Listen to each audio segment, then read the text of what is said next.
So today with us is also Lydia González. So we have this privilege to have Lydia González with us, and we are very happy.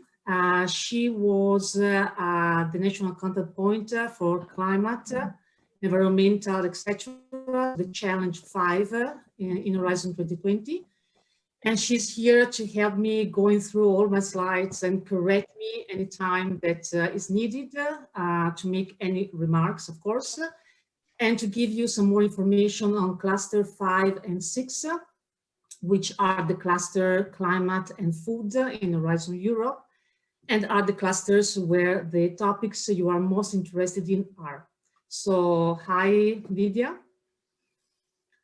All right, so we thought it better to have this session in English, not because we think there is someone that doesn't have enough knowledge of Spanish to understand the presentation, but just for practical reasons, because all the material information on Horizon Europe is in English. All the topics, the course are published in English, so probably it will be a mistake to translate it in any language. But of course, we can have a session in different languages. So we can have Catalan, Spanish, English, German, Italian, whatever. So no problem, you can talk any language you want. Right, so I have to, before starting, I have to tell you that the session will be recorded, and that we don't want to deliver a webinar. So we want to have an interactive session. So your feedback are very important, and you can interrupt us anytime you feel like saying something, right? So we want to have a general talk. And we just ask you to keep your microphone switched off if you don't say anything, of course, so we can avoid background noises. But anytime you want to say anything, you just raise your hand or just switch on your microphone and speak. Okay? So before I start, is there anyone who wants to say anything, make any remark, any comment? Just to say hello and thank you for the invitation. I'll try just to provide with all the explanations, answers, and details that you can need or you may want to know in this session. So thank you very much for this opportunity. Thank you. We are very, very happy that you are here. Okay, so I will start by sharing my presentation, and I'm gonna switch off my camera because I think it will be better for the connection. So let me start here. Okay, camera. So I hope you can see the presentation. So I'm gonna put it in a presentation mode in a second. Okay, so I hope everybody can see clearly. Right, so here we are.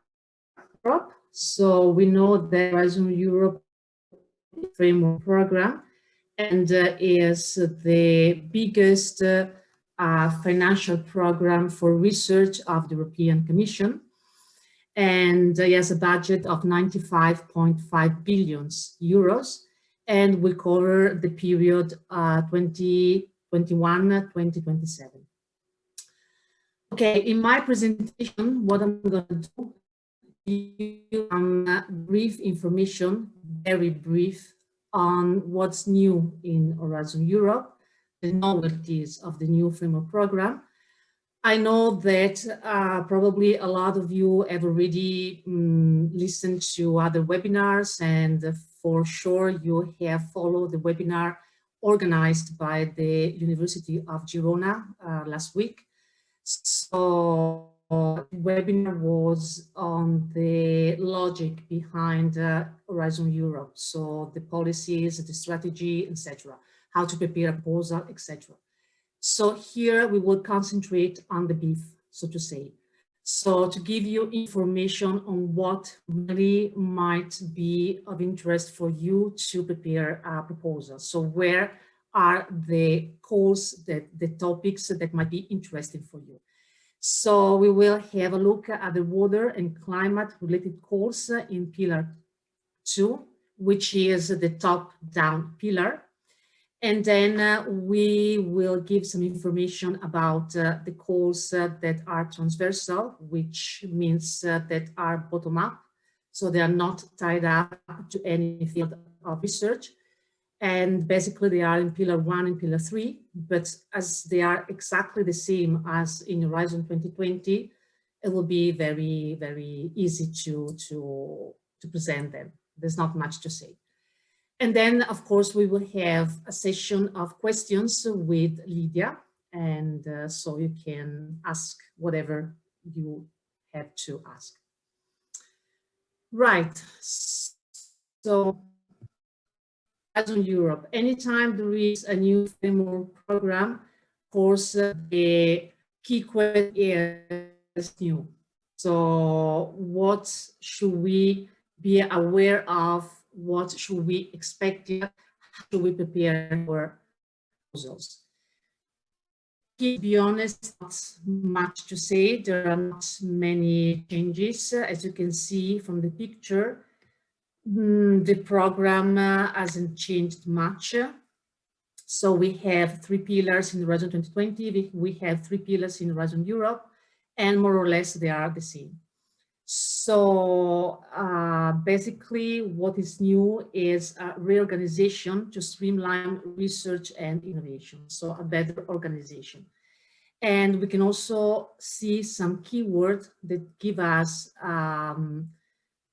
information about the focus framework. In of Horizon 2020.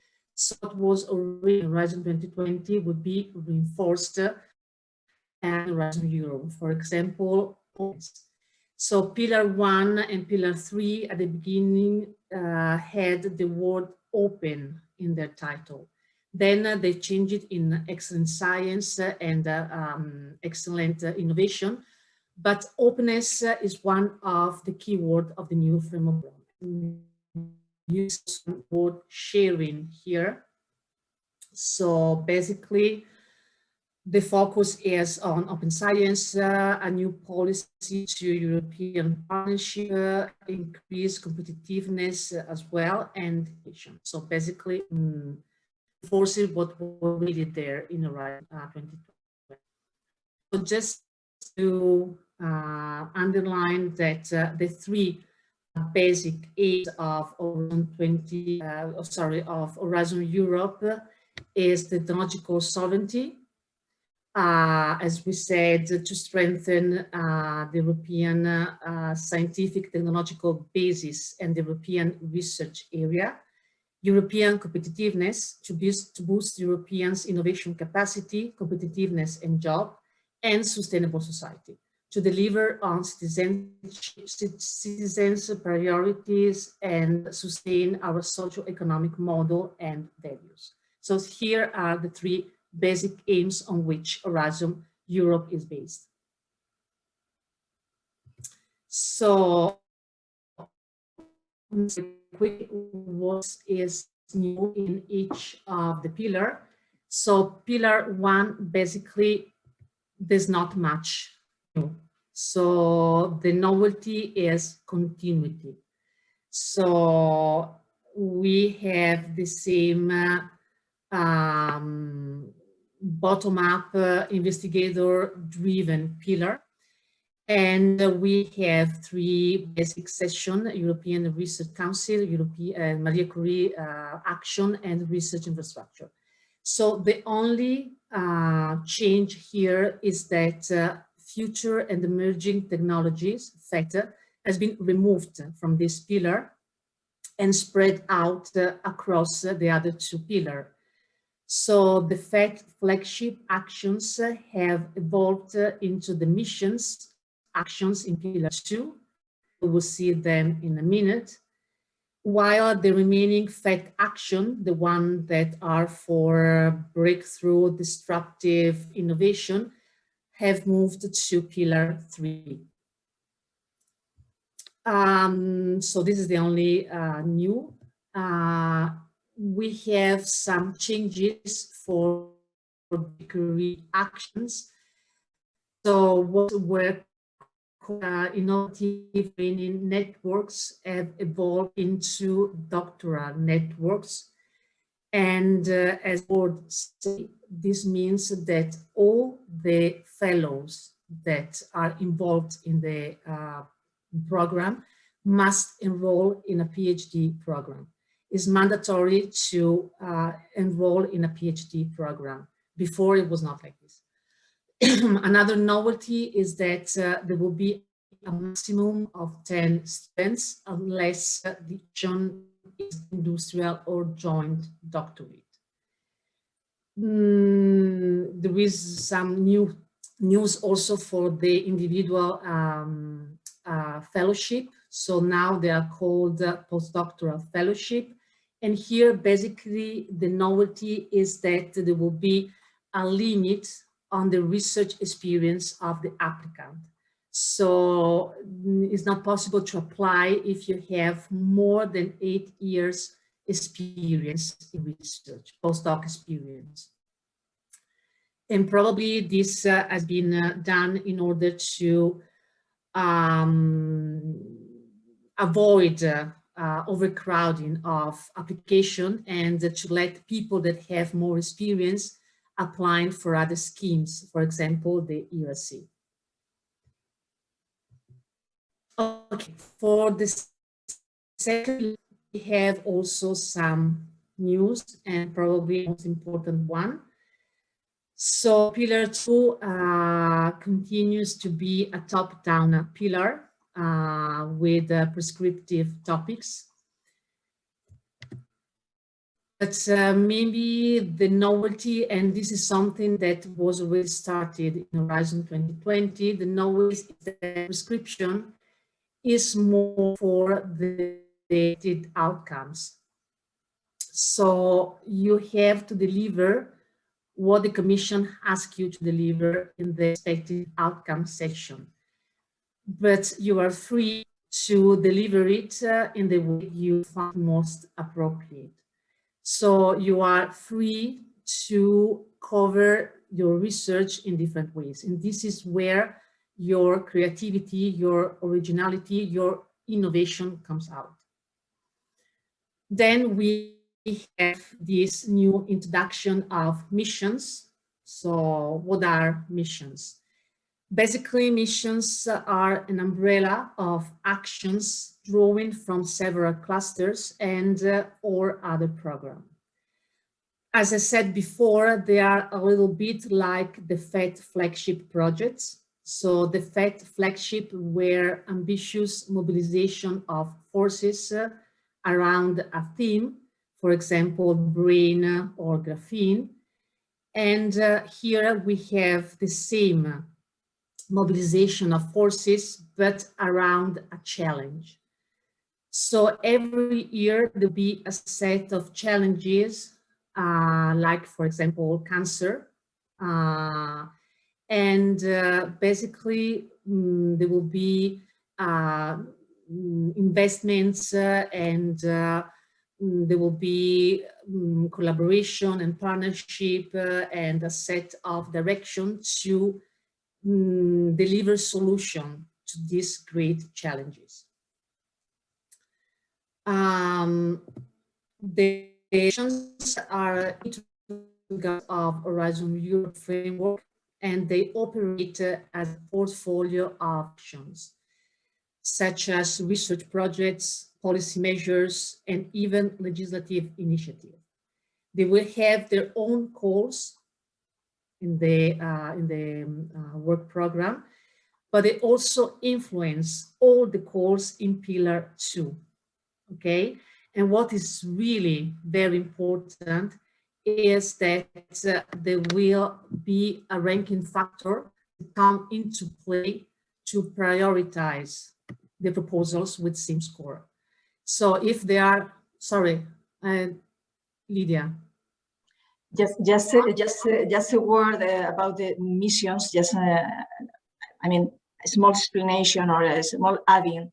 Missions are not only about research and innovation. That's a key point. Okay, they are very ambitious, and you can see what they want to achieve till 2030 is really ambitious, and for that, research and innovation is going to be key.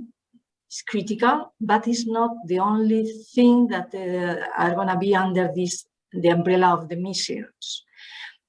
There can be some other programs, some other actions, some other activities that could contribute to achieve the objectives of the missions. So what Laura has been saying is completely correct, but we have to have in mind that there's going to be a complementarity with some other parts, some other actions at EU level or at the level of the countries or level of the regions or local level.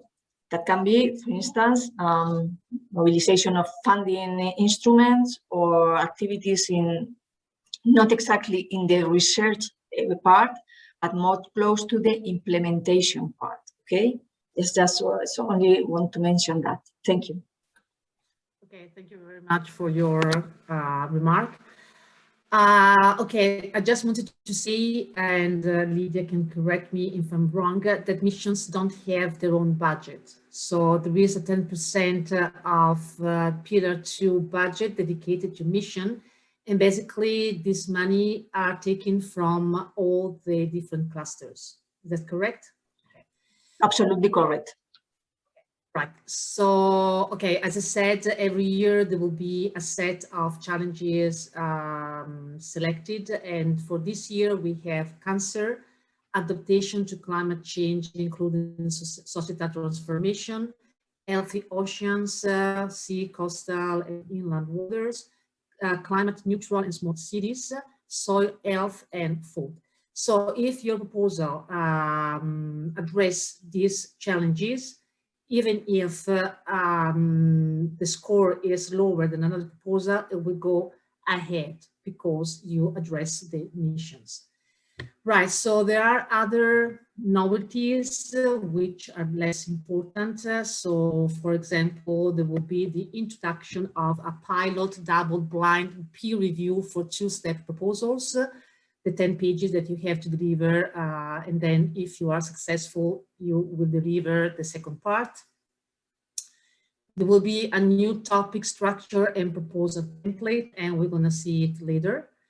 Reintroduction of hearings, which were very fashionable in framework program 6 and 7.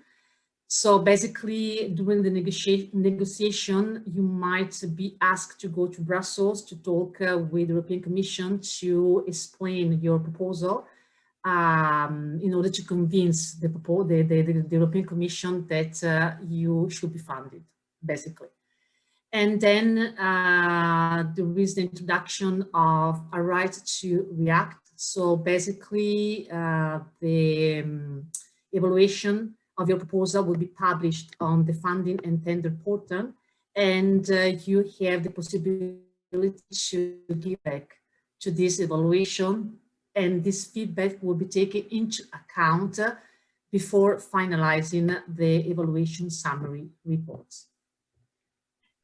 Just a word about the hearings and the introduction of the hearings. If you are going to have to pass a hearing, this should be included in the topic test. I mean, it's not going to be something to be applied to all the topics. So it should appear in the topic test that it's going to be a hearing about this, and when it's going to happen, in what step, if before the final evaluation, or just before the grant agreement signature. Okay. Okay, perfect. Okay. Okay, here we have some novelties as well. So this is the pillar dedicated to innovation, right? And the first novelty is that the European Innovation Council will become integral part of Europe. So it existed already in Horizon 2020, but now it's going to be integral part of Horizon Europe. So basically, this new council supports innovation with breakthrough and disruptive nature and scale up potential that are too risky for private investors. Here we have especially 3 schemes that are interesting. There are others, but I mean, these one are the main ones and the most interesting. So Pathfinder, and we already have a deadline May 2021. Pathfinder gives support to research teams to research or to develop an emerging breakthrough technology. So it's just at the beginning. And I think the TRL is from 1 to 5, if I'm not wrong. Then we have the transition scheme, and this is for more mature technology and to develop also a business case to bring it to the market. So it's just something intermediate. And then we have the accelerator, which is more for small medium enterprises, for enterprises. And this is for small companies and startups to develop and scale up changing innovation. So it's the final step to the market.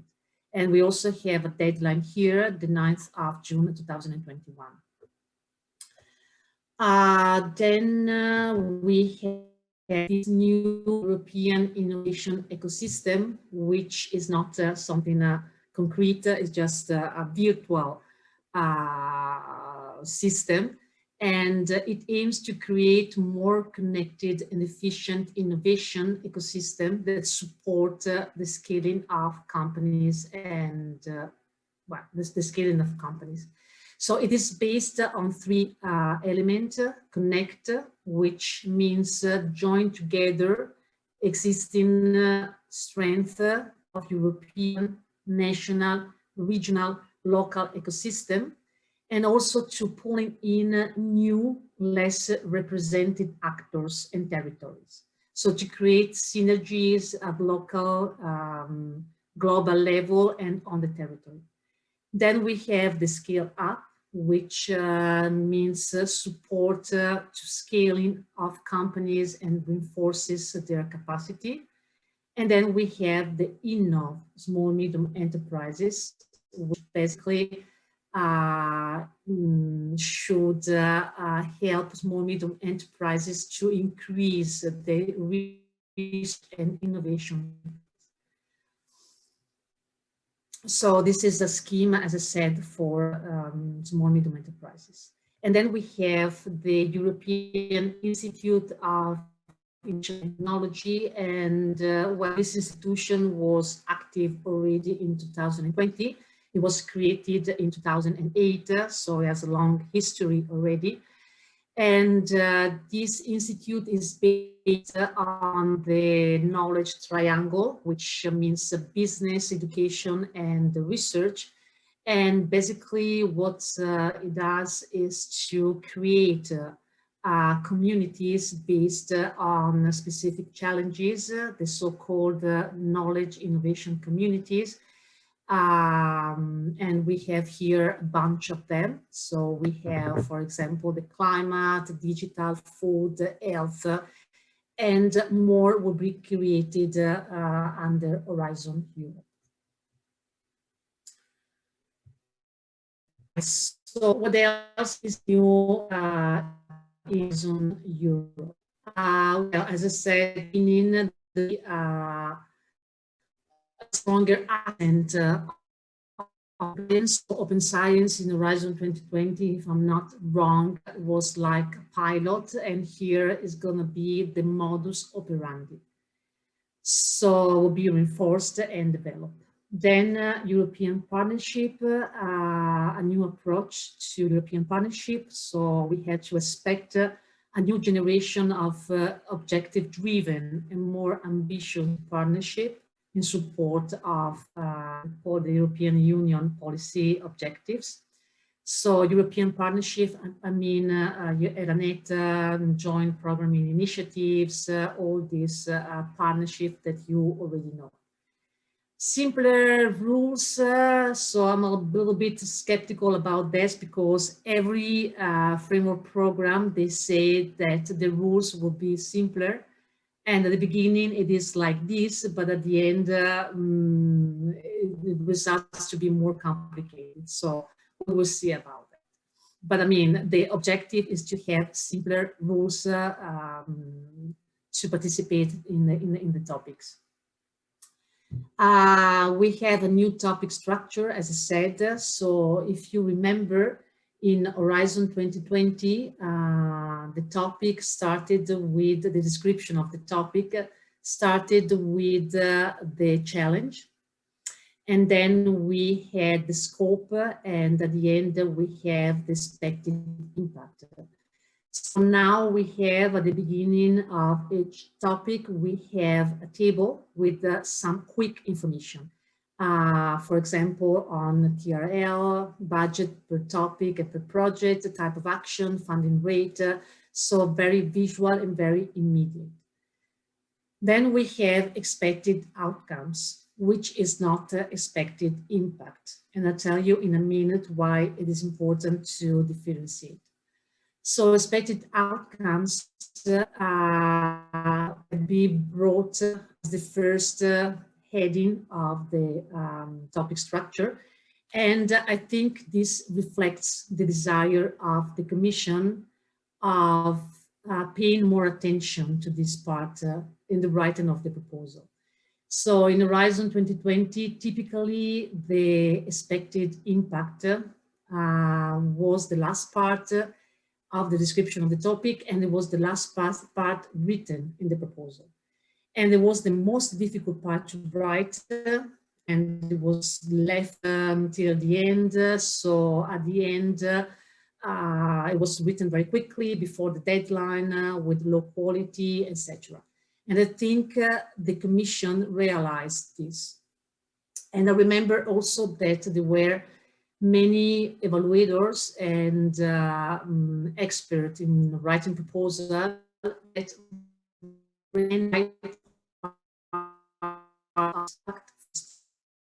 in order to have clear what you wanted to deliver in first place. So you have to set the what to begin with. And then you can write the how, the when, the why. And it seems this new structure follows exactly this scheme. As I said, expected outcomes, because the expected impact are under the destination description. So this is another novelty of Horizon Europe. We have destinations. The work program is divided in destinations, which basically are area of action. But at the same time, they provide the policy narrative for the course and action included in the work program.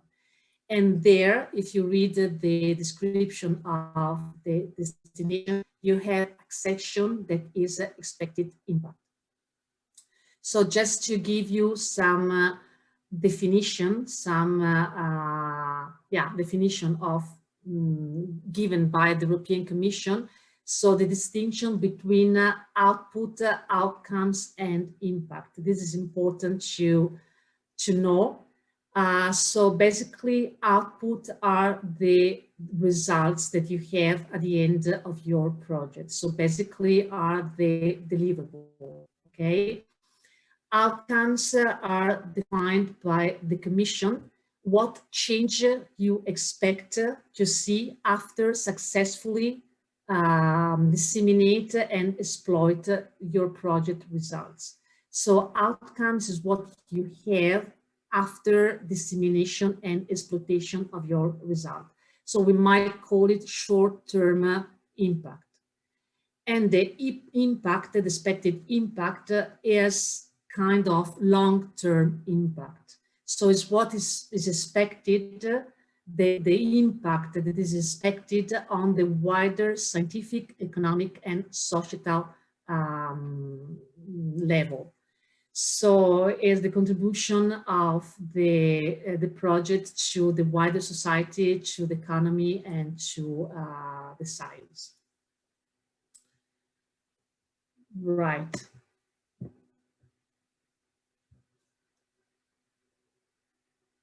Okay, so now we go to the new, well, then we have the scope, of course, and the scope sometimes also ask you to follow some indications. So the scope basically combines the specific challenge and the scope of Horizon 2020. Okay, new draft proposal. So you must, you might have heard that we have to write less pages for Horizon Europe instead of 70, 45 for innovation and research action, and 30 instead of 50 for coordinating action. This is true, but it's also true that some parts have been removed. So part B2, which was the part of description of the organizations, ethical issues, etc., has been moved and now is included in part A. So this means in the online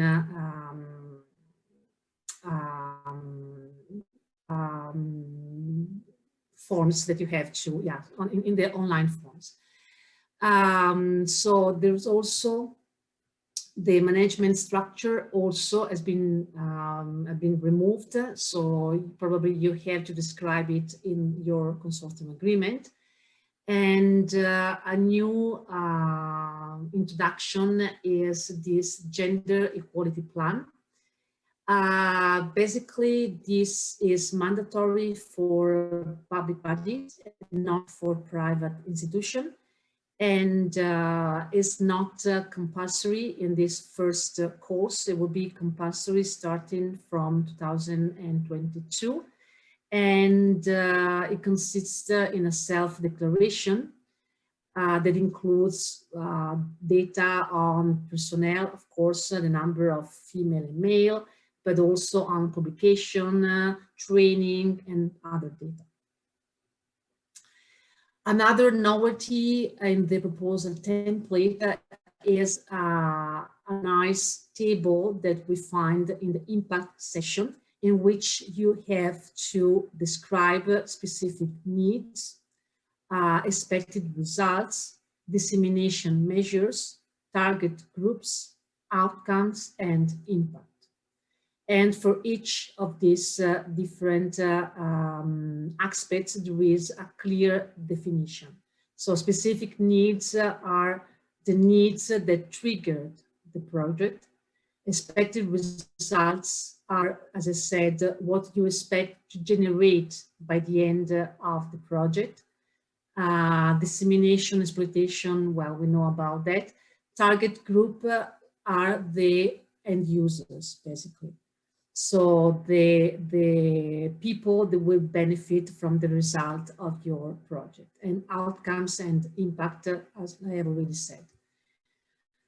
Right, so there are some novelties also in the prioritization area in case our proposal with same score. Okay, some of the criteria were already there in Horizon 2020. So the real novelty probably is the geographical diversity, number of countries not receiving funds from project higher up in the ranking list. So if you have countries that are left out, let's say, this might be a factor that would bring your proposal forward. And of course, the addressing of the missions. And in general, addressing topics not otherwise covered by other proposals that might bring your proposal forward. And then the other criteria that were already there in Horizon 2020. So for innovation action, they will be prioritized according to impact section. And the research will be prioritized according to the excellent criteria. Okay, so if you don't have any question on the first part, I will reach on the description of topics. Okay. Here is where we struggled most, because water and climate related goals are basically everywhere.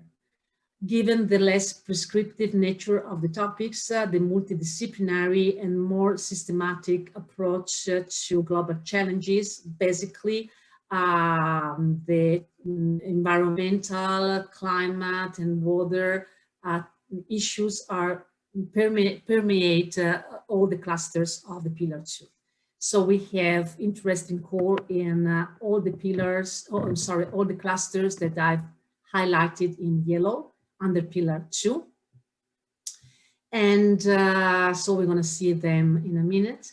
And then the parts that I have highlighted in gray basically are bottom-up calls, which they are not tied up to any specific field, and basically are the same as Horizon 2020.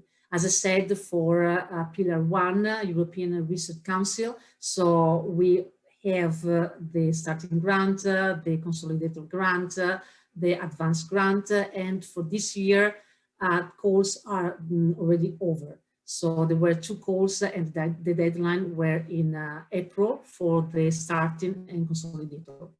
The Maria Sklodowska action, the work program is not out yet, so we don't have deadlines or calls at the moment. I don't know if it will be published in April as well.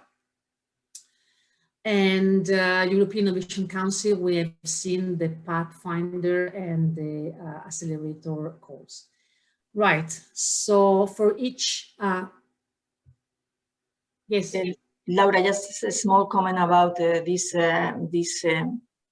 let's say, issue or not, about having climate and water all over the Horizon Europe work program. First comment is, of course, it's true. I mean, in particular in Pillar 2, the clusters are not completely silos. The idea is that there are some areas, some subjects that can be addressed in different clusters, but the approach maybe is not going to be the same in all the clusters. That is something important to take into account. It's a general comment both for water and climate. The second comment comes about climate. We have to have in mind that there is in Horizon Europe that 35% of the total budget, this 95.5 billion that Laura said at the beginning, that the 35% of the whole budget of Horizon Europe has to go to actions related to climate activities in relation with mitigation, adaptation, and resilience. So this is an idea. This has to trigger something about to explain why climate really is addressed in different clusters, although not in the same way. But we have to have in mind that we can work with different approaches in activities that are going to contribute to these climate goals, these climate objectives that we have at the European Union level. Okay, thank you very much. Also, I remember something that you told me that I have to say, and it is that all these topics are not final. So we just have drafts and we don't know exactly what topics we will have in the final document. So all what we are going to present here can change, can be slightly changes, can be big changes, we don't know. So until the work programs are not published, and we expect, as I said, them to be published at the end of the month, beginning of May. So there's been some delay.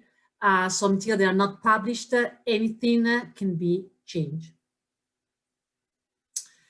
Right, so what I've done for every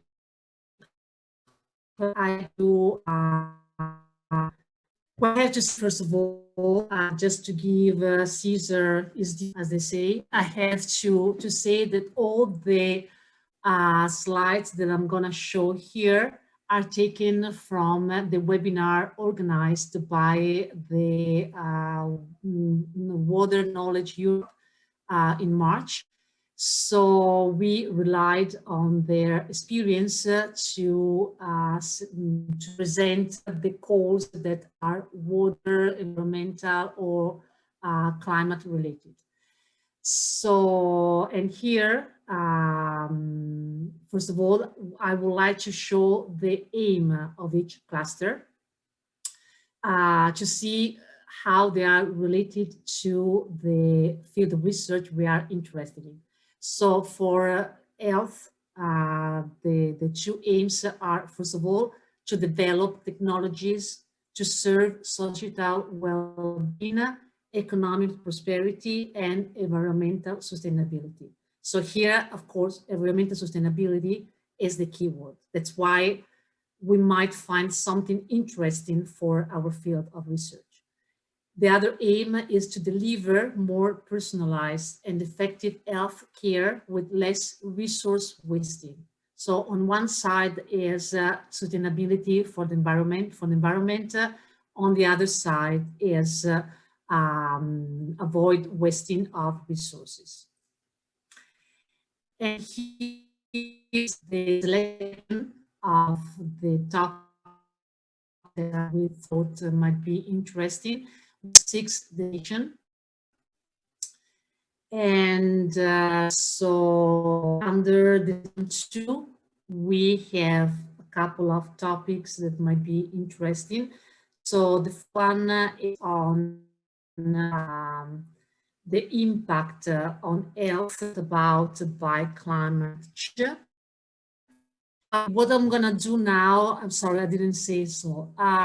What I'm gonna do, as it is impossible to in detail for each topic, what I'm gonna do is to present the topic, read basically the title, give some very basic information. And if there is someone interested in one topic, we can together see it better. We can open up the work program and see it better. Or we can sit down together later on in my office and talk about that. Is it impossible to describe all the topics? Because as you will see, there are a lot. Right, so as I was saying, so the first interesting topic that I'm presenting here is about impact on health by climate change. And then there is a call on European Partnership for Assessment of Risks for Chemical. This is a call for national institutions in charge of chemical risk assessments, so we cannot apply.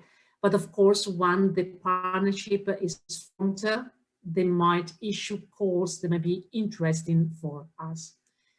Then we have other 2 calls.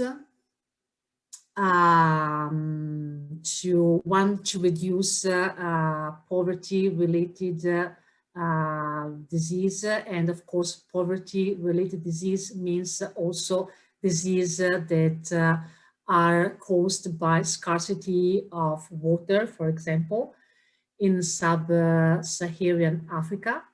And then we have a call on the pandemic preparedness. And one topic that I think might be interesting is the last one on green pharmaceutical.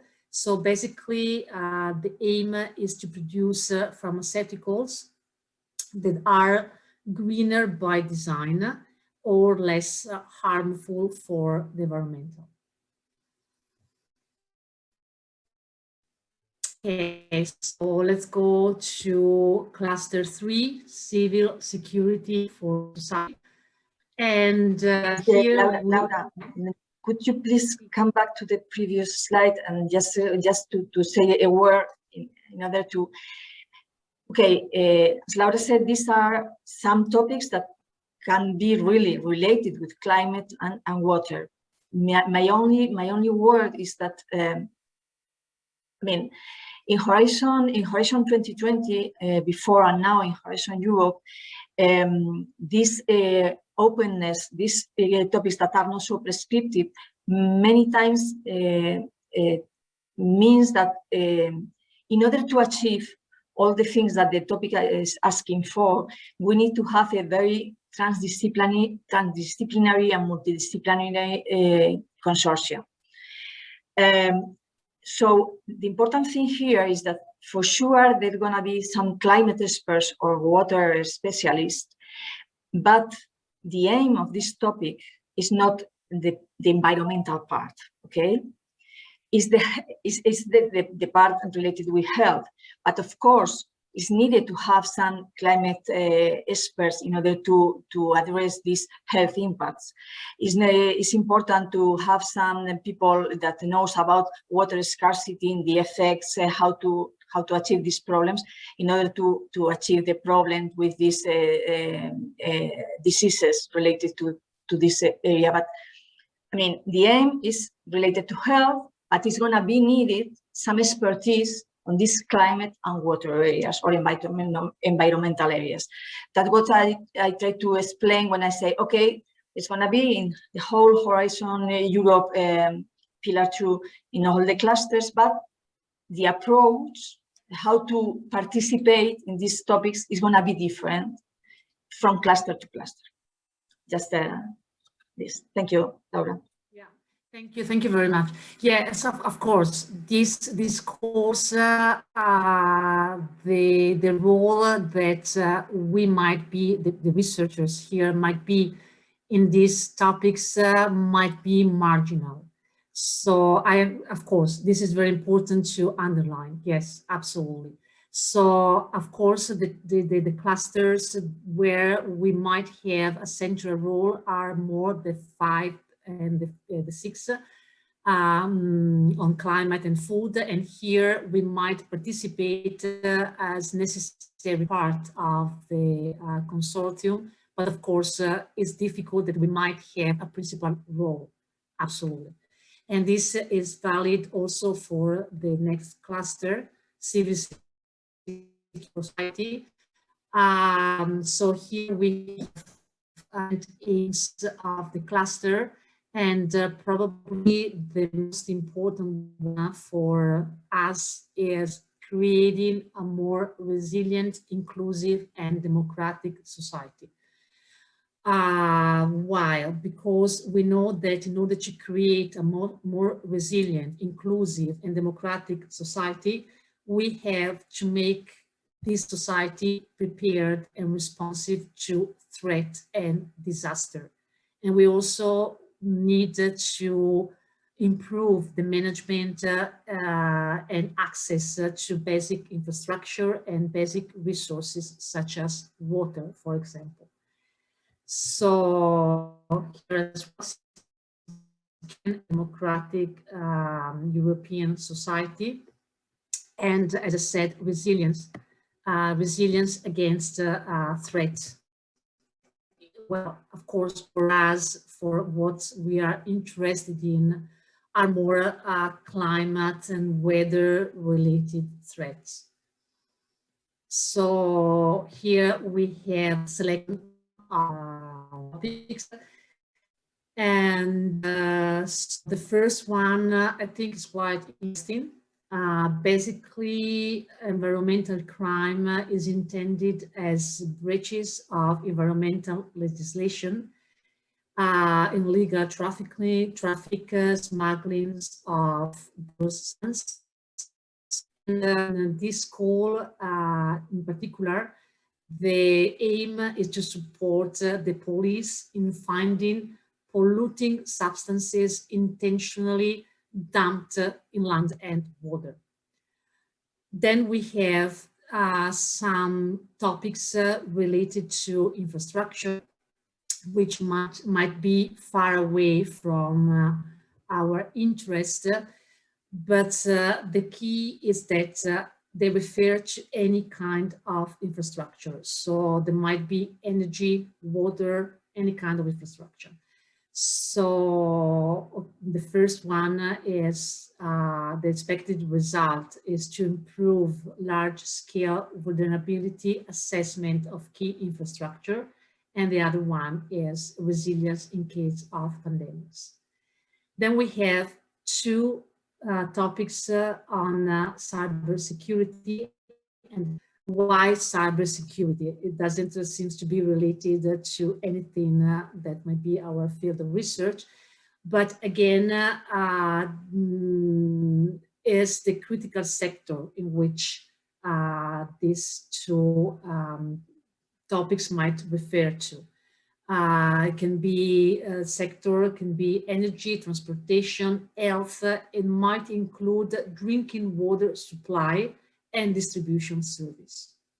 So as I said, and as Lydia pointed out, we might have marginal role in these possible proposals for these two calls, for these two topics. And then we have three calls that might be a little bit more centered for our interest, and they are on resilience,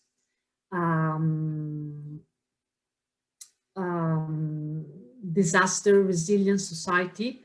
And when they talk about disaster, they include anthropogenic and natural hazards. So it can be any kind of weather events, flood, heat and cold waves, storms, etc., resulting from anthropogenic climate change or geological hazards. So basically any kind of disaster. Lydia, you wanted to say anything? Well, just to add a small comment. I mean, for those of you who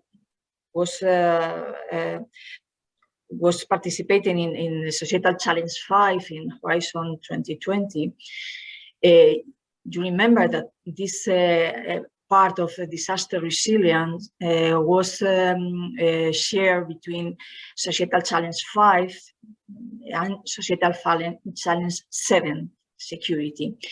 In Horizon Europe, one of the things that have happened is that the Societal Challenge 5 is more or less divided, or let's say spread all through the Pillar 2. And all the part of disaster resilience that was formerly related to, let's say, the environmental part has come to be in this cluster 3. So maybe you can identify in this point 5 some topics that are pretty close to some of the calls that were launched in 2018, 19, and 20 in Societal Challenge 5. All these things are going to be now in Horizon Europe under Cluster 3, now in this first work program and in the future. Okay, thank you very much. Okay, so let's go to digital industry cluster 4. So here again, you can see in of this again, probably the one that is most interesting is global leadership, clean climate, value chains, circular economy, climate neutral digital system and infrastructure. So this is the aim that might be interesting. Maybe also reaching industrial leadership and increased autonomy in key strategy value chains, and probably also the human centered ethical development of digital and industrial technology. So they are a little bit interrelated, but of course the main aim is to have climate neutral industrial value chain. And here you can see a selection of topics. And again, some of them are a little bit far away from what might be coal-related, water-related coal, environment. So the first one is on finding solutions to cover the action of water, raw material, energy, and water consumption.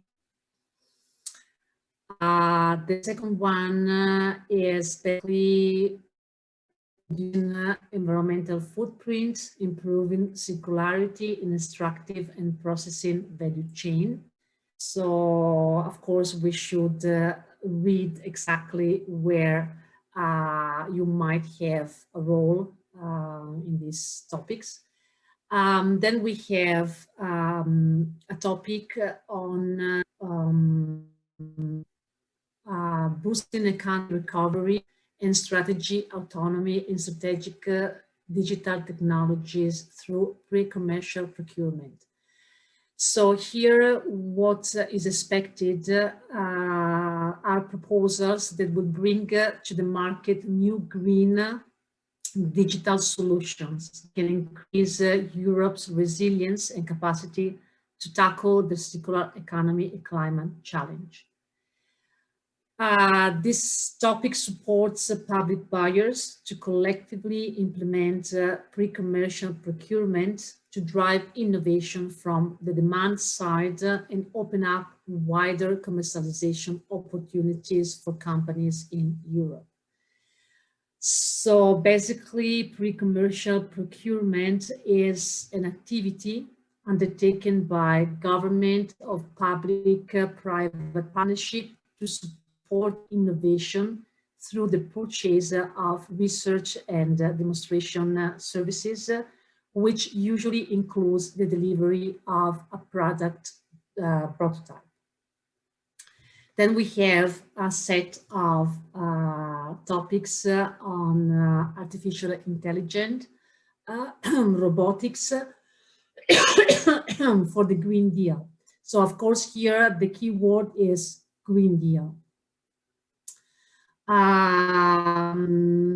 So they are not, again, they are not directly related to water or climate, but they sustain the main objective of making Europe the first digital-led, circular, climate neutral and sustainable economy.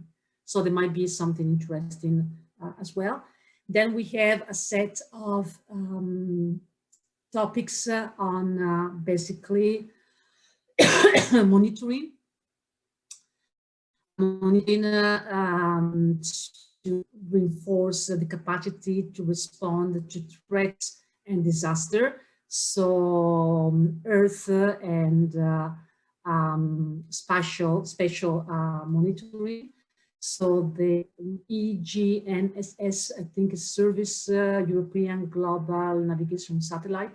So basically is, yeah, observing what's going on to see what we can do in order to prevent disaster, also related to climate change. And then we have the last two topics, which might be interesting. So one is on testing innovative solutions on local economy, local communities. So here proposal should promote the uptake of research-based technological and not technological solutions in cities and local communities by responding to concrete citizen-driven demand for testing and experimentation. So it's very much embedded in the community.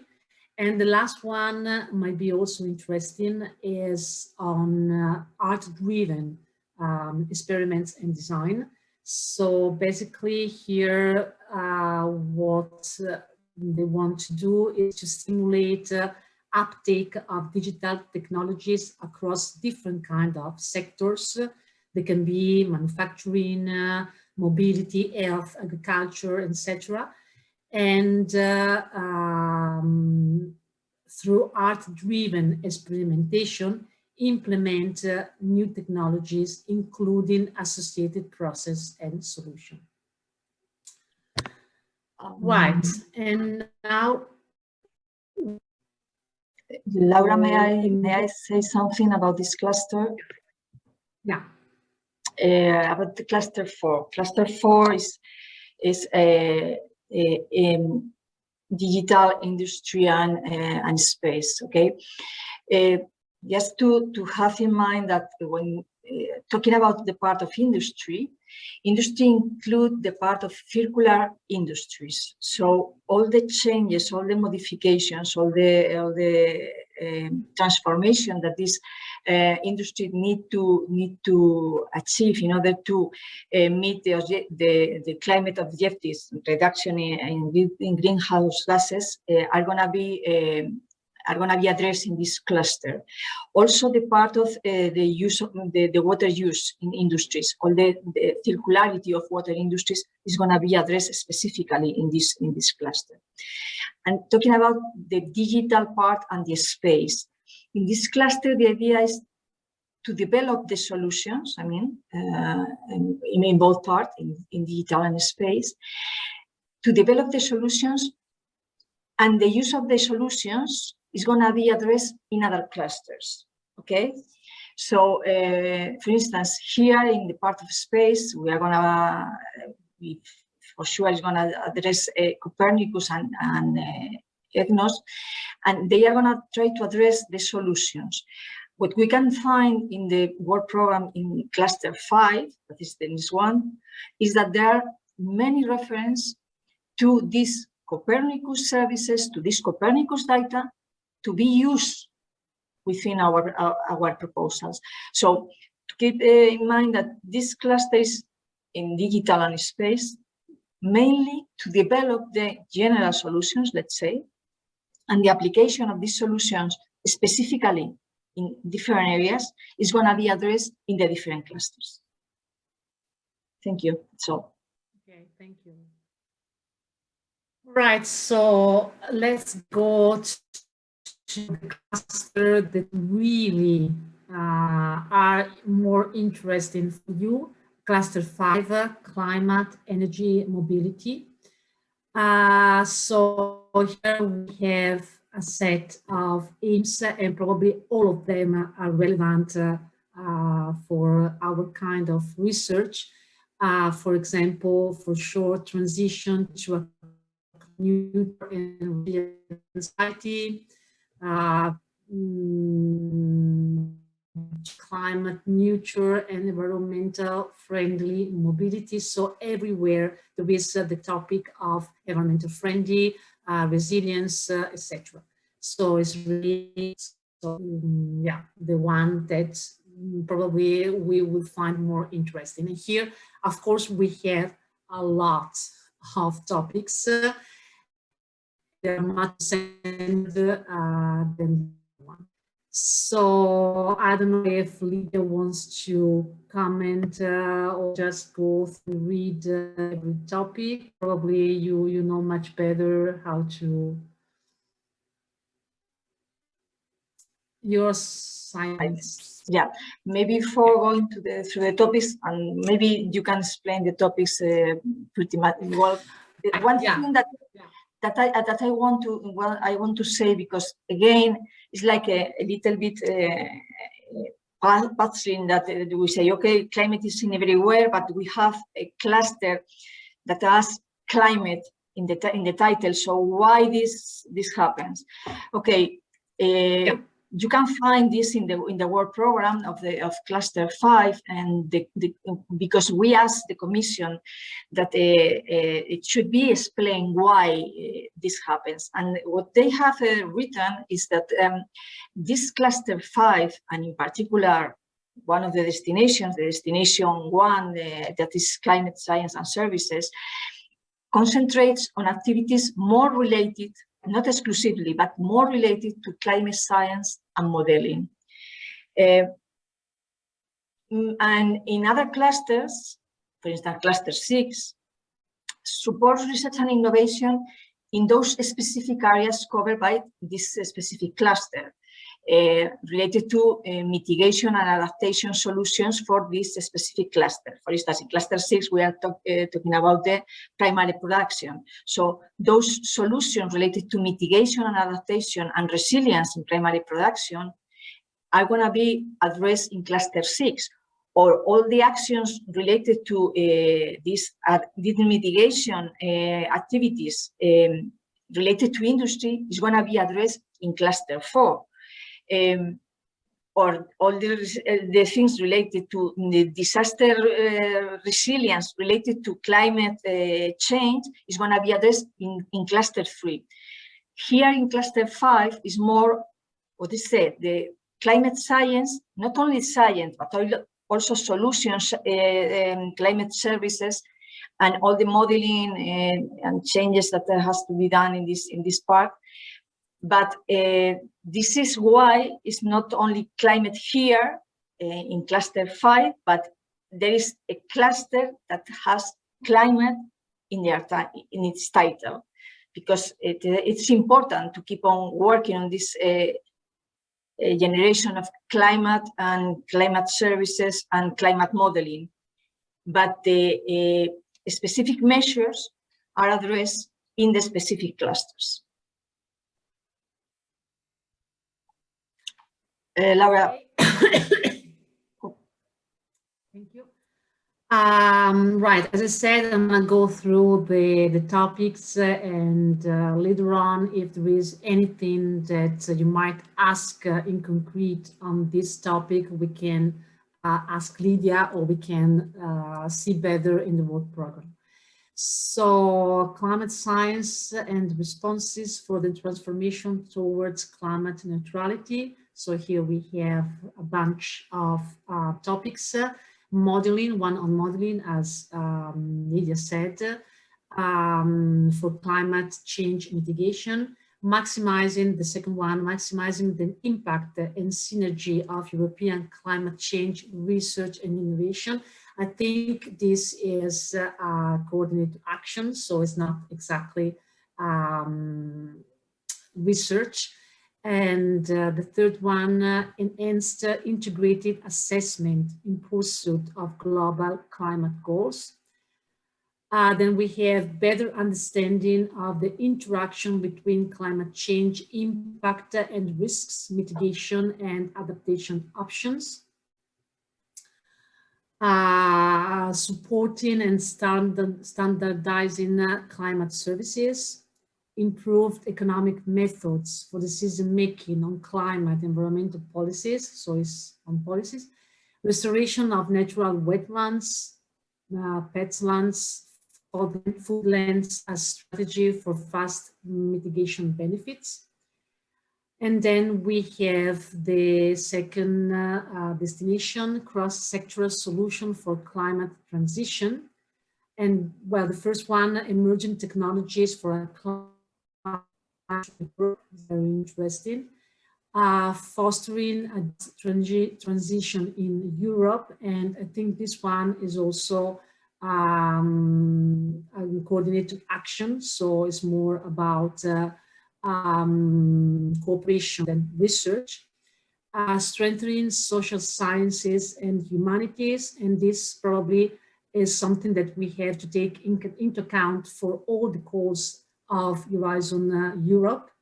So as in Horizon 2020, the role of social sciences and humanities has grown, especially at the end of the program. And we have seen in the last call of Green Deal that it is absolutely necessary, and if not necessary, highly recommended to have partners that have these competencies.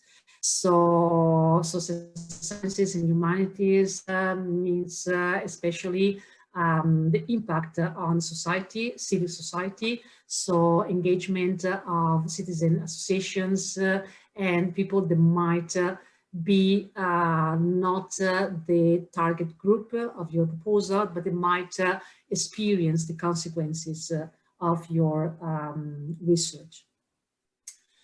Then we have one pick on accelerating the climate transition in difficult context, transition superlabs, and this is a pilot. So, and then we have this co-funded partnership. And again, I suppose, so Lydia is already nodding. Okay, I suppose this is just like ERANET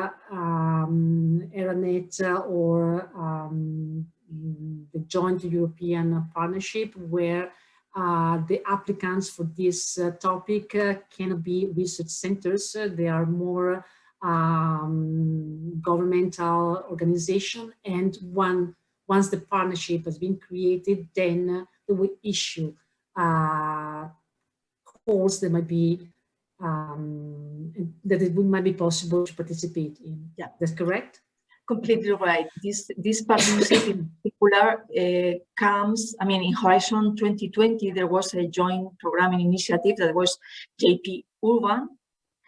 This is like the predecessor, I mean, the ones before that JP Urban has been actively working in designing this co-funded partnership. And you are totally true. The entities to participate in this topic are funding agencies mainly, or even ministries dealing with these urban agendas. And in the end, they launched some calls, co-funded calls, where the researchers or the industries or the companies could present their projects, their proposals. Okay. Right, thank you. And we have the destination 3, sustainable, secure, and competitive energy supply. So this is interrelated with energy. And the first topic that caught my attention is the water, energy, food nexus. So this is, I suppose, the topic that might be most interesting for us. And the nexus between energy, food, water is something that was already in Horizon 2020 and probably is one of the topics that is more interesting.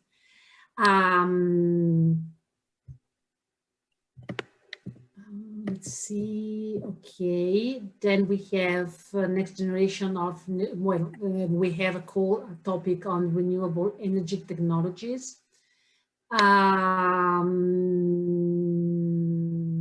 then we have some calls on ocean energy devices and hydropower that maybe is not really the center of our interest. Wind energy and yeah, for deep waters and different sea basin. This is more for oceans and seas. The next set of topics are again for energy. So the destination efficient, sustainable, inclusive energy. Of course, when you talk about energy, we talk about also water. Here we have a set of topics where we have this partnership, this UT partnership. And so basically, this is a new partnership on zero emission waterborne transport. I don't know if you want to say something about Lydia. So probably you know better. So basically, it's a new partnership. No, it's a new European one of the new European. Yeah, it's a new partnership, but this is a co-program partnership. It's different from a co-fund partnership. I mean, in this case, the entities that are participating in this is different than the type of partnership and how it appears. In the case of the co-fund partnerships, there are calls that are going to be launched outside the work program, the Cluster 5 work program, in the case of the digital urban transition. In the case of this partnership, that is co-program, the idea is a consortium, a consortium of different entities that design like a research and innovation action. And from this research and innovation action, this agenda, there are some lines and lines for research or for innovation that appear directly inside the work program. And that's why you can see the topics that are going to appear in the Cluster 5 work program, that in the end, between brackets, you have this identification of what partnership they are coming from. The conditions of these topics are exactly the same as the other topics that are not coming from a co-program partnership. This means that although there are some entities that are designing this research and innovation agenda, that are identifying the main lines of research and innovation, all entities are capable of participation of presenting a proposal in this topic. I mean, these topics are not closed only to the partners from the consortium defining this partnership. So it's interesting to know where these topics come from. So if you are interested in some of them, my recommendation would be just to read, to see where they are coming. I mean, what is the envelope that these topics are coming. But it's important to see that although it's coming from a specific partnership, are open to everyone and with the same conditions as the other topics in Horizon Europe. This is important. Just to highlight that in these topics related to this zero emission waterborne transport has much to do with the air quality or zero pollution air quality part that is much related to climate action, because we are gonna see that zero pollution is addressed particularly in Cluster 6, but in the areas of soil and water. But air is mainly concentrated in this particular destination related to all transport media. So important to have in mind where these topics come from, but important to have in mind that are open to the participation of everyone that could be interested in them. Okay. So before going to, thank you, Lydia, thank you very much for your help. So before going to the last cluster, which is very dense, I just would like to ask if there is anyone that has any question, doubt, comment, remarks among the participants.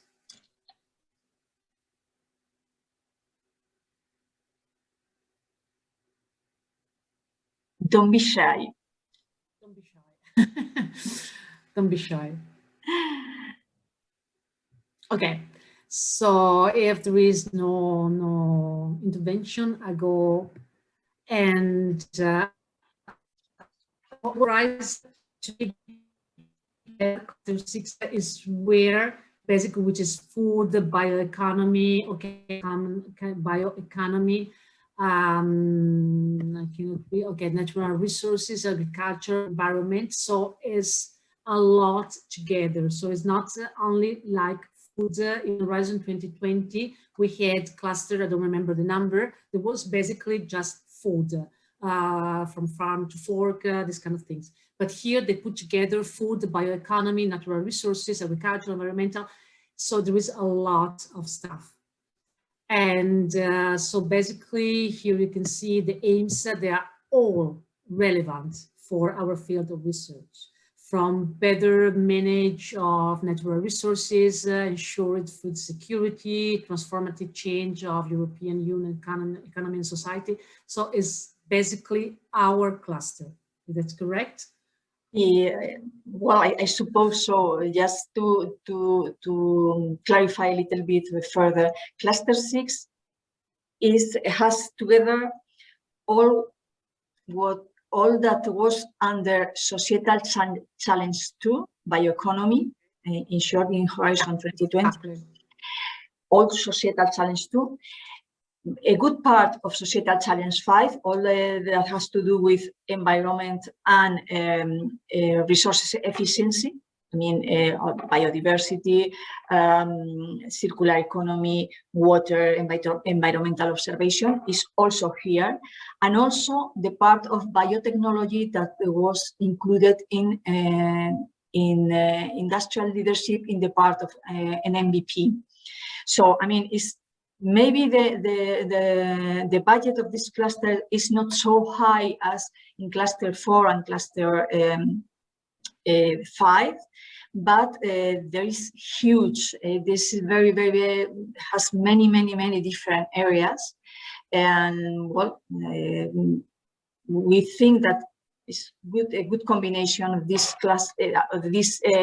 part of bioeconomy and food with also this part of natural resources and environment. Okay. Right, exactly. So go and see what we have here. So let's see if I can. Right. So here we have 7 destinations. So one destination more than the other class. So we have a set of topics on biodiversity and ecosystem services. Okay, I'm gonna just read the topic. Assess and predict integrated impacts on direct and indirect stressors on coastal and marine biodiversity, ecosystem, and their services. Nature-based solutions, which is one topic that is very important for us, and reduction of risks and the insurance sector, supporting the development of a coherent and resilient trans-European nature network. This is surely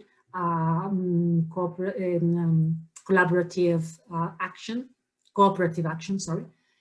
Assessing and consolidating recent scientific advances on freshwater ecosystem restoration, demonstration of measures and management of coastal and marine ecosystem restoration and resilience in simplified socio-ecological system. What else is out there? Exploring the connection between biodiversity, ecosystem services, pandemic and epidemic risk. So this is really tough. Improve the science-based marine spatial planning and identification of marine protected area. Biodiversity, water, food, energy, transport, climate, and health nexus in the context of transformative change. Policy mixes, governance, including financing, and decision-making tools for transformative action for biodiversity. Rescuing biodiversity to safeguard life on Earth. Support to processes triggered by IBBES and IPCC, which stands for, maybe Lydia can help me here, what it stands for. The second one I remember by heart. It says the intergovernmental. Okay, right. Apart from climate change, and the first one, the IPBES, is almost the same as for biodiversity and ecosystems. Okay, so this intergovernmental groups, scientific groups that are studying, that are addressing, that are having all the scientific knowledge base in order to provide the politicians, to provide the governments, to provide the administrations with the scientific data, the scientific knowledge, in order to take the right decisions in relation with biodiversity or climate change.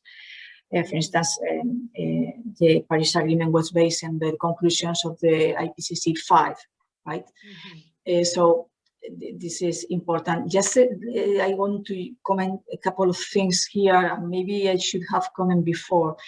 It's important to have in mind what Laura said at the beginning, that this Horizon Europe is even more impact-driven than Horizon 2020.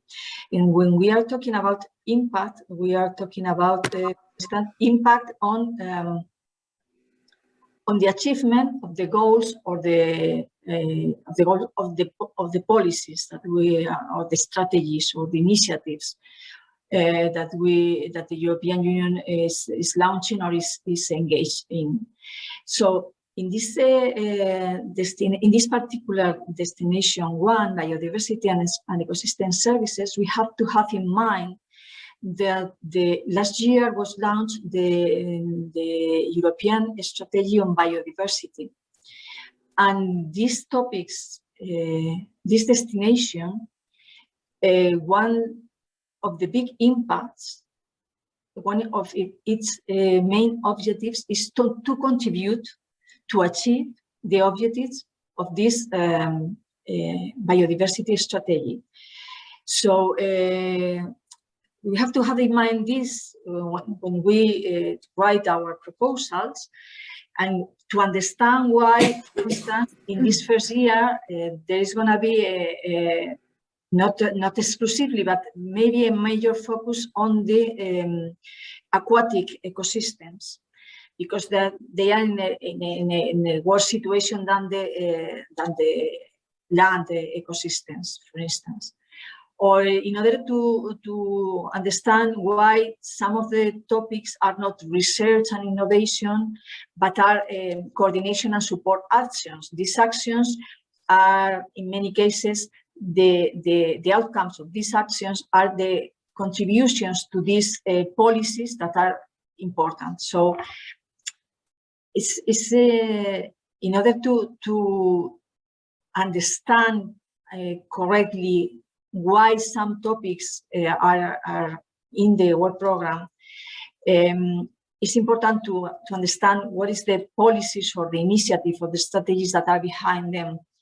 And in order to write a proposal that is at the top of the evaluation results, many times we need to explain how our proposal is contributing to these strategies, initiatives, or policies, because many times it's written in the topic that okay, explain how your proposal is contributing to this policy or this objective or to this strategy. Okay, so in this particular destination, a strategy of biodiversity launched in May last year.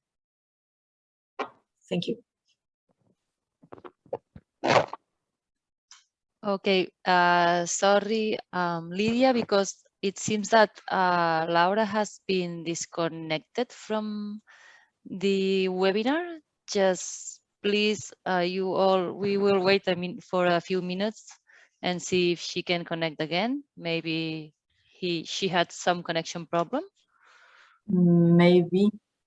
Okay. So maybe I just can tell you a couple of things in the meantime. Sorry, I'm here again. Sorry, I had some problem. Okay, so Laura, please go on. I'm gonna go on, Lydia. I'm just share the screen again. Okay, sorry. No problem at all.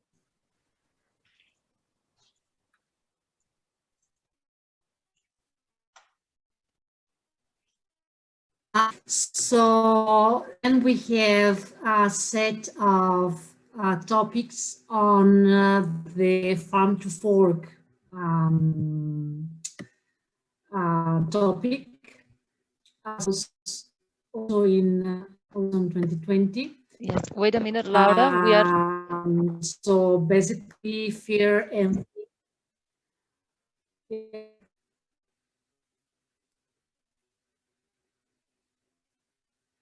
Can you hear me? Yeah, we can hear you, and we can show the slide. So I was saying that this destination fair, health, environment, and friendly food system from primary production to consumption is the farm to fork area that was already in Horizon 2020 and is focused on food, but also on water. So we have here a set of topics, reaching the farm to fork target, research and innovation scenario for boosting organic farming and organic agriculture in Europe. So, I mean, as I said you before, Lydia, all these calls, all these topics might be interesting maybe for a secondary role. So I don't know how much about water it is in this course. We should go and read the topic and the destination. But anyway, I go and read all of them. Developing sustainable and competitive land-based protein crops system and value chains. Digitalization as an enabler of agri-ecological farming system. Research and innovation roadmap, but this surely is a collaborative action for blockchain technology in the agro-food sector. To encourage farmers to move and stay in climate neutral and sustainable food production system, from experiment to systemic mechanism transforming food system for health, identification, assessment and management of existing and emerging food safety issues, targeted system. This is the call. One Health approach for food, nutrition, security and sustainable agriculture. So this was the farm to fork topics. And we have very strong. Circular cities, so this is really important, and regions initiatives in circular. So here water must be really one of the principal target of the topic. Innovative solution over packaging and plastics and related microplastic pollution. So micropollution of plastic. Novel and non-plant biomass feedstocks for industrial application. Contained biomass solutions for sustainable and zero indirect land use change production system for high value application. Macrobiomes for bio-based innovation and environmental application. Mainstreaming includes a small-scale bio-based solution in Europe areas. Unlocking the potential of algae potential for a thriving European blue economy. So here we have the theme of the blue economy.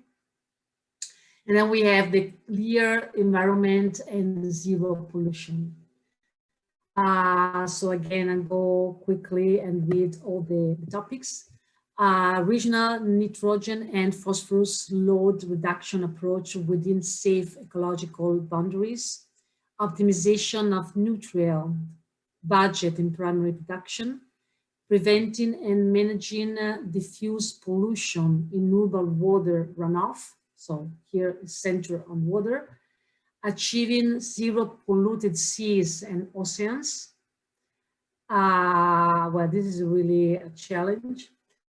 Environmental sustainability criteria for biological feedstock production in trade in bio-based system, impacts and trade-offs, increasing the environmental performance of industrial processes in bio-based sectors, construction, woodworking, textiles, pulp and paper, and biochemicals. International and European sustainability certification schemes for bio-based system, environmental impacts and trade-offs of alternative fertilizing products at global local. Lydia, want to say anything? No. Just when you finish the whole topic, okay. the whole list. Okay, so yeah, okay. Environmental services improved bioremediation and revitalization strategies for soil, sediments, and water. About these two destinations, first the destination 3, I've just mentioned the importance of knowing the policies, the strategies, the plans. In this case, this destination is pretty much related to the action plan on circular economy that was launched last year in March last year by the Commission, and it's interesting to see what are the main focus on this new plan, because still there is a need to work on some specific sectors that are pretty much consumers of natural resources, but at the same time they have a great potential for circularity. I'm talking about plastic or ICT waste, or let's say textiles, or this kind of sectors. But all the other, the second main focus is on the important role of the consumers, the citizens, in this transformation, this change to a circular economy and circular society. So reference that was this plan in order to understand why these topics are in the work program. There are some other part of the topics that are much related to one of the partnership that was launched in Horizon 2020, the BBI, that based on the bio-based systems, that is going to be renewed. There's going to be a new partnership based on circular bio-based systems, and these topics are related with this new partnership, part of them. Okay, and talking about clean environment and zero pollution, I mentioned before that in this particular destination, in principle, it's zero pollution in general, zero pollution in soil, in water, and in air, but it's mainly focused in soil and water. And in particular, at least in this first 2 years, there is much focus on the pollution coming from the primary sector practices. Okay. Nitrogen and phosphorus pollution in water and soil. That's all I want to comment. Thank you. Thank you. So we are almost at the end of the topics. So, okay. So I have 7 distinctions. We have a little bit more topics oceans and water for climate action. So improved understanding of and monitoring of water resourceability. Then we have a call on the European Partnership Water Security for the Planet, and this probably will be a very important partnership to keep under control for calls that might be interesting for us. Key polar processes driving regional and global climate change. Demonstration network on climate smart farming, linking pilot farms. So there is also a lot on farms. Agroecological approaches for climate change mitigation, resilience, agriculture production, and enhanced biodiversity. International Research Consortium on Agriculture Soil Carbon. So this, I suppose, is another partnership, is another call open not directly for research centers or university, but probably for institutional, governmental organization to create a partnership, then later issue call for research. Agroforestry to meet climate, biodiversity, and farming sustainability goals. Then we have one call on collaboration between Europe and China on increasing the resilience of forests. And then we have a set of topics under resilience, inclusive, healthy, and green rural, coastal, and urban communities. So this is a lot to put together. Rural, coastal, and urban means basically everywhere. So grasping rural diversity and strengthening evidence for tailored policies, enhancing the contribution of rural communities to ecological, digital, and social transitions. Expertise on training center on rural innovation. Socioeconomic empowerment of the users of the sea. Inside and outside educational innovation with nature-based solutions. So these last two, they're very much focused on the socioeconomic aspect and especially on education. So something that go a little bit more beyond pure research. So what I said before, the importance of engaging the society, of having also educational actions to have more impact in different sectors, and a little bit what was the RRI, the research responsibility, research and innovation. So which is comprehend open science, but especially engagement of the citizens. And then just a couple of comments about these two destinations. Maybe Laura, come back to the 6 and 5. 6 and 5. The previous one. Yeah. 5 and 6. Sorry. Yes. Okay. Yes. 5 and 6. Yeah. Well. Okay. Again. This case, well, this destination 5 is what I tried to explain before. The focus is on climate, but the actions are mitigation and adaptation in the sectors, in the areas of work of this cluster. I mean, we're talking about adaptation and mitigation in primary production, in agriculture, in different farming. And in different in the forest, even in something related with agriculture. So these actions related to these specific sectors are going to be addressed here. As Laura mentioned, here we have the European Partnership Water Security for the Planet, Water for All, that is going to be launched this year. I mean, the topic is launched this year. The consortium is preparing the proposal and is supposed to be launching the co-funding calls for the different entities or researchers. The first calls are supposed to be launched, let's say, first quarter next year, 2022.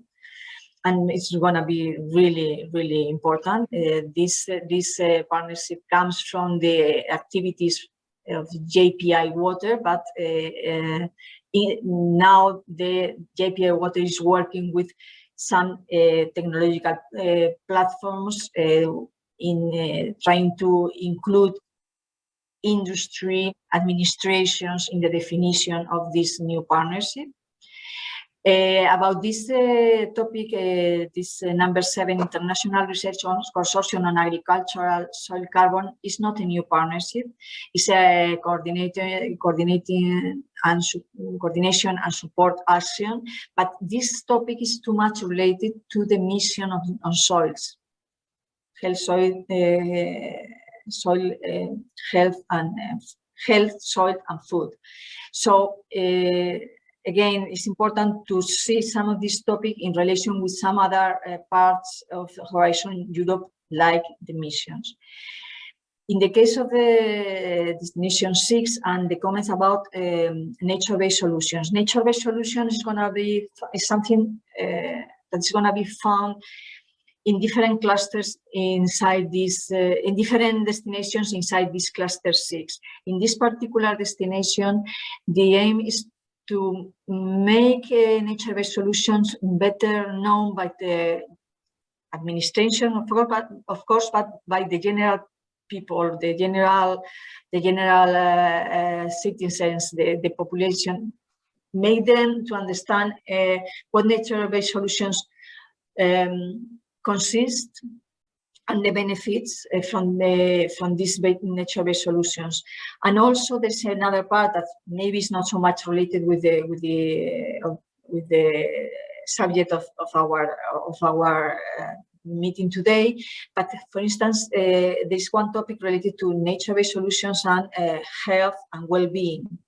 It's a research and innovation action on that. So nature-based solution is one of the priorities of the Commission, and that's why it appears in different parts of this particular cluster.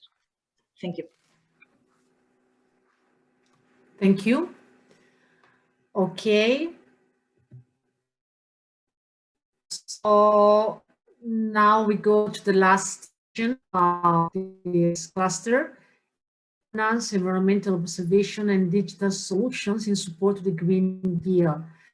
So the Green Deal started in Horizon 2020, and it will go on until the end, I suppose, of Horizon Europe. So it's very present.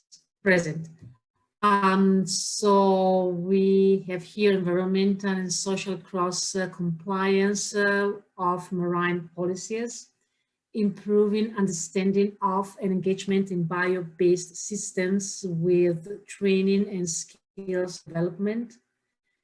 So this is all governance. So I suppose the main aim is to deliver papers that might be used by authorities to change policies.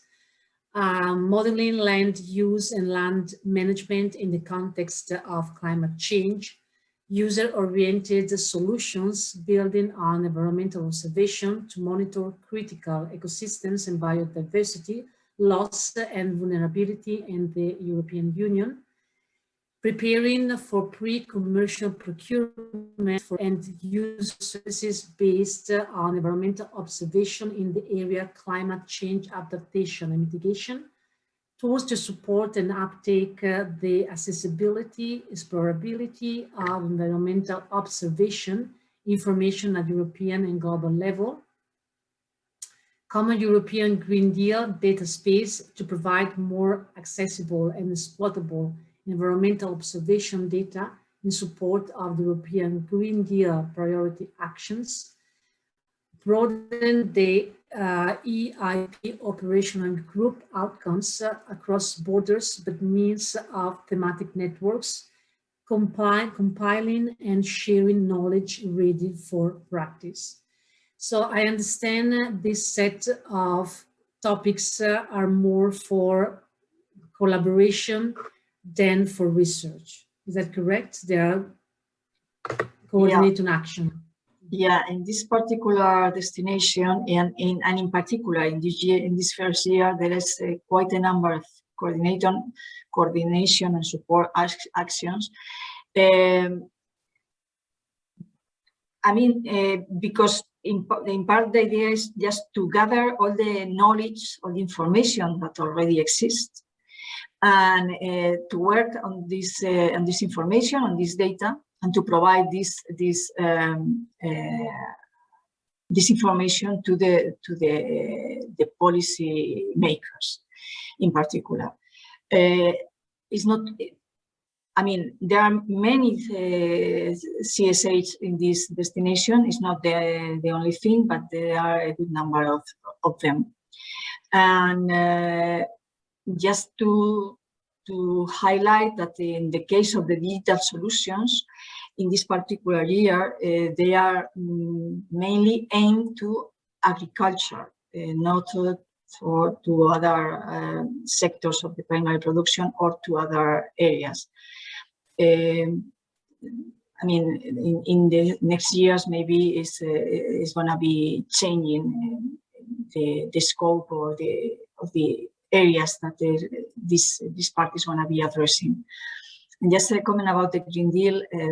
Green Deal is one of the priorities of the current Commission. I mean, the current Commission has a mandate till 2044, but we have to keep in mind that Green Deal is really not so new. I mean, the main objective to be the first continent climate neutral in 2050 was really just set up in 2018 with the previous Commission. Many of the strategies, plans that are being launched under this Green Deal, biodiversity or the new plan on the circular economy or the bioeconomy strategy, or of course they are being launched under the umbrella of Green Deal, but many of them has previous strategies or previous plans in which these new plans or these new strategies are based on. So even if in the next Commission that will start on 2025 change a little bit, there are big names, the big priorities, the big commitments of the European Union are not going to change. Okay, so maybe in 2025 we don't have the Green Deal, but we have the Green and Blue Deal. Maybe it's a joke, okay? But what we are gonna have for sure is the commitments on the climate, on sustainability, on biodiversity, on all these important things. So that's it's a small comment. Thank you very much. Thank you, Lydia. So basically, we have reached the end of our presentation. So there are no more clusters, no more topics to present you. So I'm gonna, return to the, now basically we expect your feedback on the presentation. We expect your questions. We expect your questions or any kind of comment, remark. So we would like to have a kind of global discussion on these new topics. So who wants to break the ice? Hi there, I'm Sergi. Thank you for the presentations and the outline. I think it has been great, and I think we appreciate all of us. I would be interested in to know if you have already information about the timeline for these calls, because you were saying first year, second year, but so is there any agenda on this that could be useful for us to keep alert? Thanks. Laura, may I answer? Sure, absolutely. Mm-hmm. Okay. All the topics that have been included in Laura's presentation correspond to 2021, I mean, the first year of Horizon Europe. But of course, we have said, Laura has said, okay, it's important to know that the work program have not been launched by the Commission yet. What we have now are the more or less final drafts of these work programs. What is written in these work programs, for instance, the dates are not exactly the same for all the course. First question, I mean, each cluster can have different small changes overall in the deadlines. I mean, the open dates for sure is going to be more or less the same. If you just read the work programs right now, you can find that the open day for the course should be today, the 15th of April. And for sure, it's not going to be today, for sure. Maybe it's going to be by the end of April, or maybe more sure, the beginning of May for the open of the course.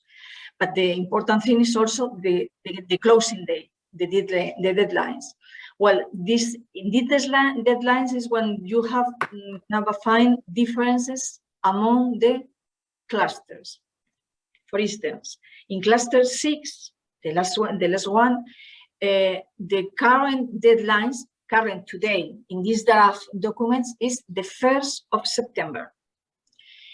Maybe it's gonna be changed. I mean, if it's changing the opening date, we hope that they change also the closing date. But today, you read it, is the 1st of September. If you go to cluster 5, for instance, and you can read that there are, for climate, for the destination 1 climate, the deadline is, if I'm not wrong, 6 or 7 of September. If you go to the part of energy, then it's the end of August. So, I mean, we are having in mind these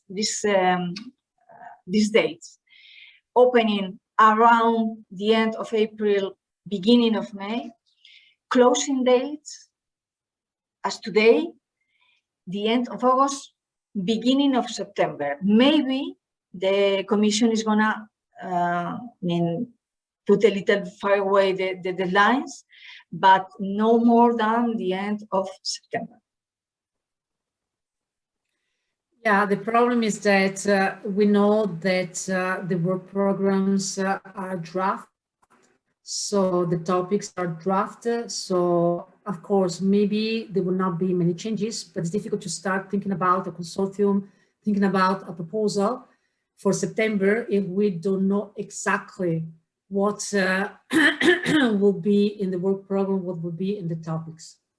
But of course, if the deadline will be around September anyway, so maybe it's time that we think about a little bit what we can do with these topics. Some of the courses that I presented, some of them we have to check which ones have the deadline in January 2022. But the most, the deadline was in September. Yeah. It all depends on the cluster, for sure, and it's important to have this in mind. These documents are drafts. They are very mature. I mean, so we think that when I say we, my colleagues that are working in different clusters, we think that these versions shouldn't have many changes, or very important changes, but some changes could occur. I mean, so I think that well, they can serve at a very good starting point, but we all should be open to see some changes, small changes, I hope, in the last versions. But if you find some topic that could be of your interest, my suggestion would be to start to study the topic, study the work program where the topic is, and start to contact with your possible partners and start to move, because I mean the dates are really close, let's say. And in that part, you can count, as we have said in the chat, with Laura, with the University of Girona, and of course with the national contact points. I just provide the information for you to share. Thank you.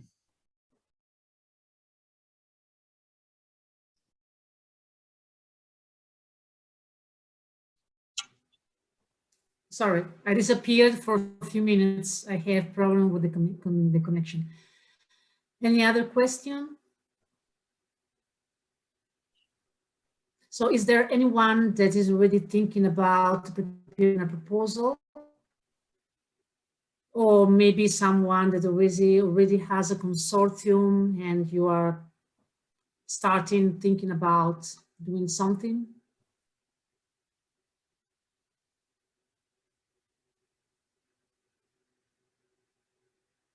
So we are still waiting for the results of the Green Deal call. So maybe Lydia can tell us when the results will be available, because I suppose many people, I don't know, so I would like to have your feedback as well, but I think many people are waiting for the result to see if they've been successful, and if not, they might think about the proposal for some of the topics that we presented today. So do we know when we will have the results for the Green Deal call?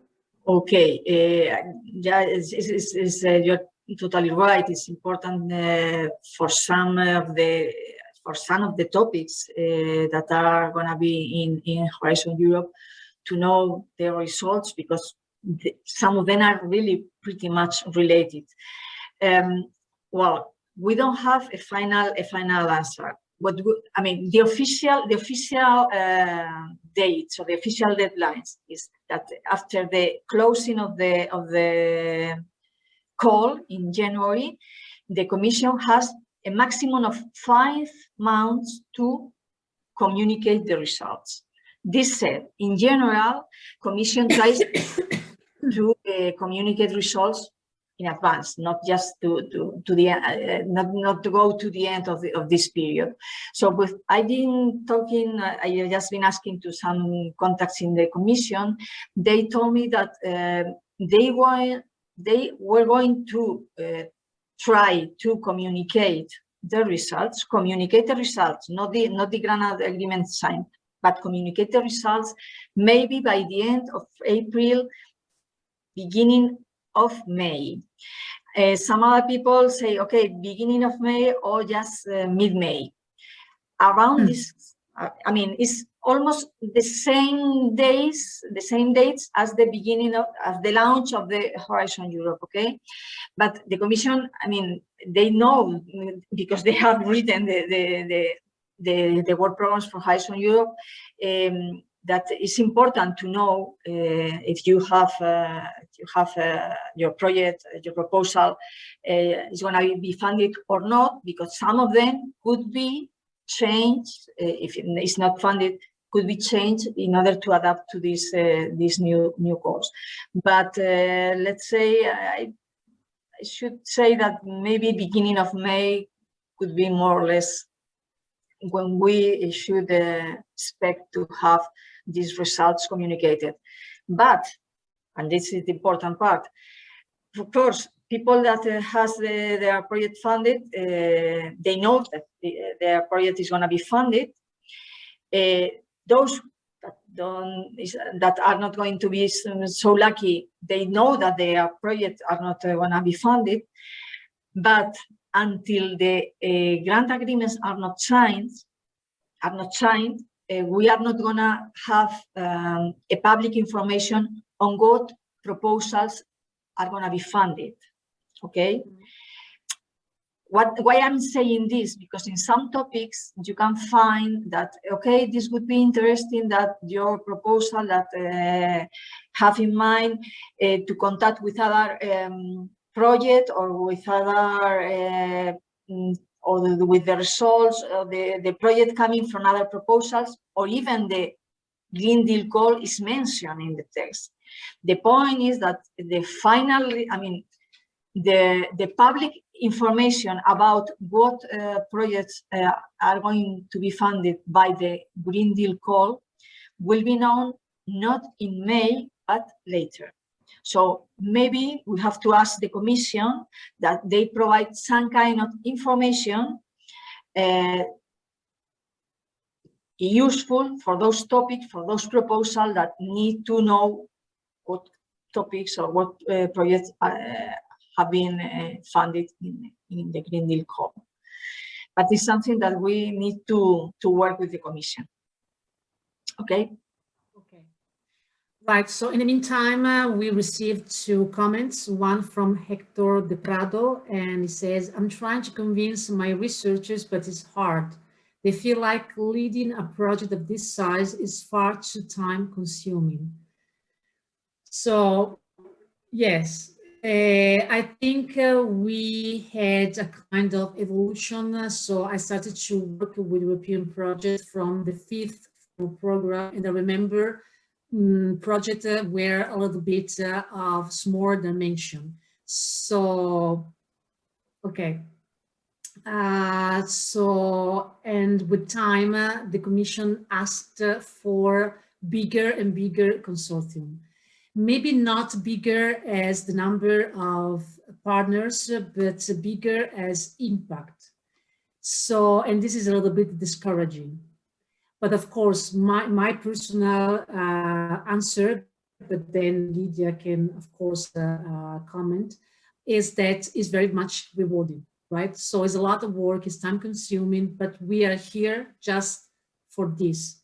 If we don't do that, what do we do?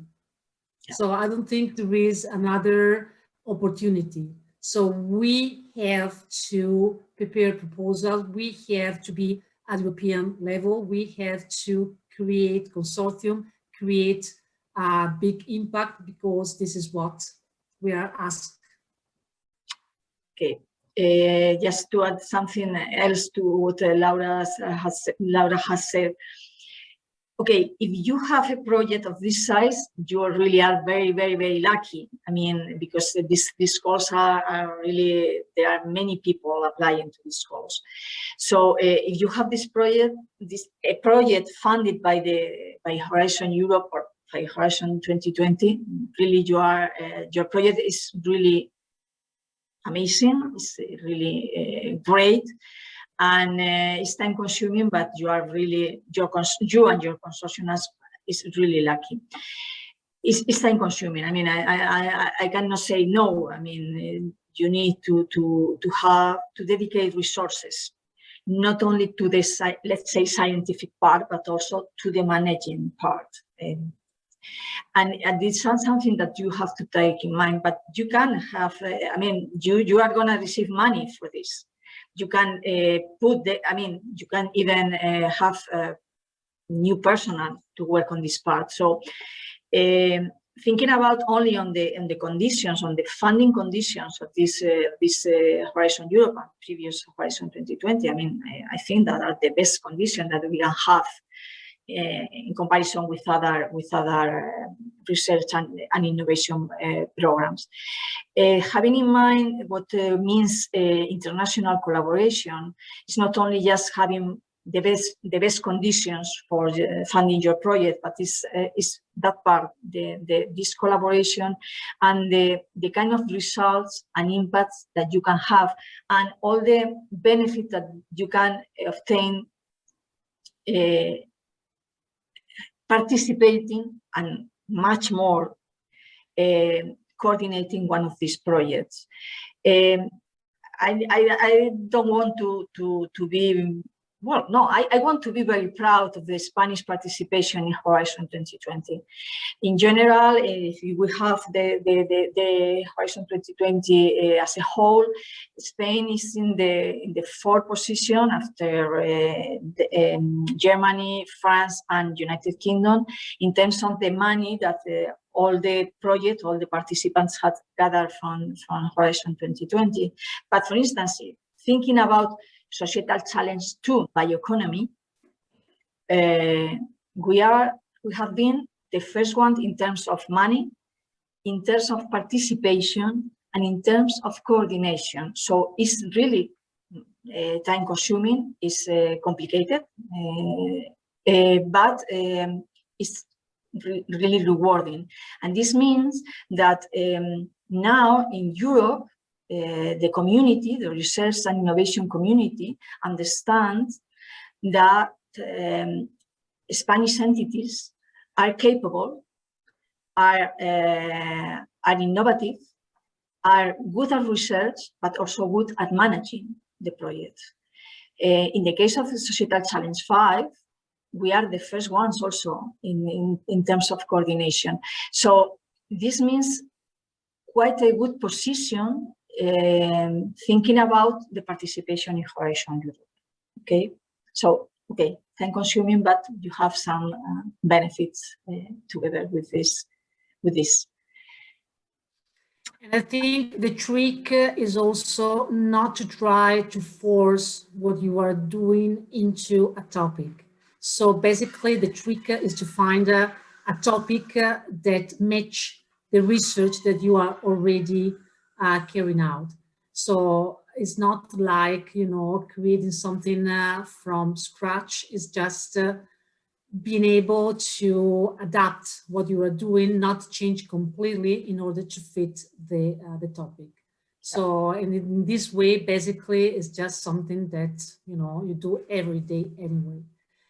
So we have a question for Lydia, and is, would you like to add some comment? Sorry. Regarding the geographical diversity. Yeah, exactly. Sorry, I lost. So there was another question coming, and I lost. Okay, yeah, on the geographical diversity as prioritization criteria. This this is a criteria that is applied when you have proposals that are having the same score in the evaluation, and how to decide which one is going to be funded. In Horizon 2020, we have almost the same criteria about the gender, but in Horizon 2020, one of the criteria was the number or the budget dedicated to SMEs, to the small and medium companies in the proposal.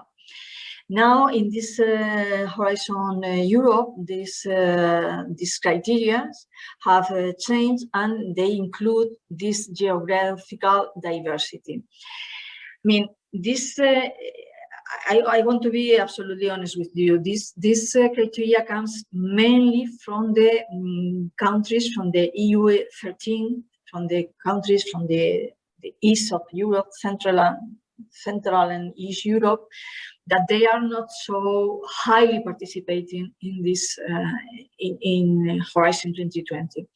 And the idea is to, all the projects, all the proposals and all the projects that are funded in a framework program should have this European importance.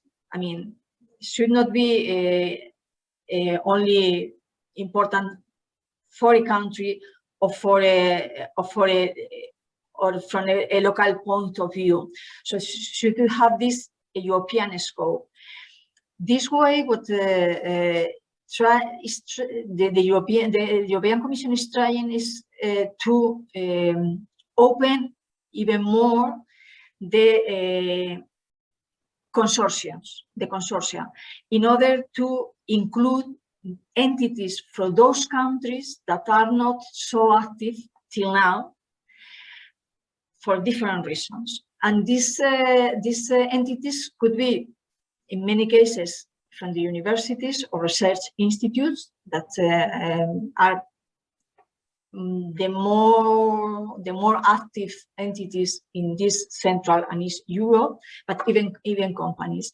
So the idea is just to make the Horizon Europe more attractive, not for the usual suspects, as they say, but for more people and for more countries, because these countries are contributing to Horizon Europe. Okay, so they want to improve their participation.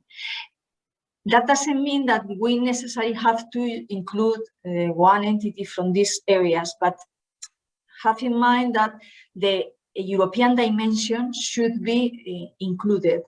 And sometimes to achieve this European dimension means to include some partners from areas that are not so usual in the consortia, but that should be needed to meet the impact of the project. And now this could mean that our in an equal position, having the same score, that proposal having a greater diversity, a greater diversity of countries in the consortia could achieve the funds. That's exactly the meaning. Okay, thank you. So we have another question. Maybe you can read it, but I'll read it aloud. Related to the transdisciplinarity and inclusion of social sciences and humanities, do you think it is better that a single partner join with a transdisciplinary team, or that each partner adds a single and different expertise, becoming a transdisciplinary consortium? I would like to answer in a most concrete way, but it all gonna be depend on the topic. I mean, there are topics where it's explicit that is written that you need to include, for instance, knowledge from the economy, from architecture, from social science, and in other topics there is not so much clear, or they don't identify exactly the profiles, but they say, okay, the social dimension should be there. You need to explain how the citizens or the social organizations are going to be addressed or included in the topic. So it's going to be needed in many topics. This is the inclusion of this SAH knowledge, but how to include it is going to depend on the specific topic. Either of the two options could be possible, but depending on the topic, it's going to be better one or the other. And one thing is this transdisciplinary and multidisciplinary, and the social dimension that is the umbrella or the envelope of the whole consortium. So, sorry for not giving you a more concrete answer, but we should go topic by topic to see what would be the best solution in that particular case.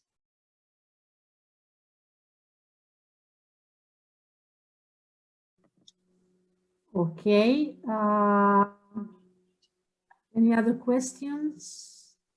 So what I said before about responsible research and innovation, which was launched in Horizon 2020, and that are still in Horizon Europe, and comprehend public engagement, open research, gender equality, all these kind of things. So these are... Yeah, this is still important, very important in Horizon Europe for sure. And one thing that has appeared in these last drafts, and these final drafts of the work programs, is a clear reference to what they call the do not significant harm principle, that is in line with the Green Deal objectives. And for sure, you know about the EU taxonomy regulation that was launched in relation with the investment activities and, well, not to invest, public funds in those activities that could make some harm or damage to the environment. Now this same regulation is applied, wants to be applied to the research and innovation projects, and there is a reference, explicit reference to this principle. And in reading, I mean, in the impact section of the proposal, somehow you have to make reference how your proposal, your idea, your solution is not harming anything in relation with climate change or with water or with pollution or against circular economy. So it's something that is,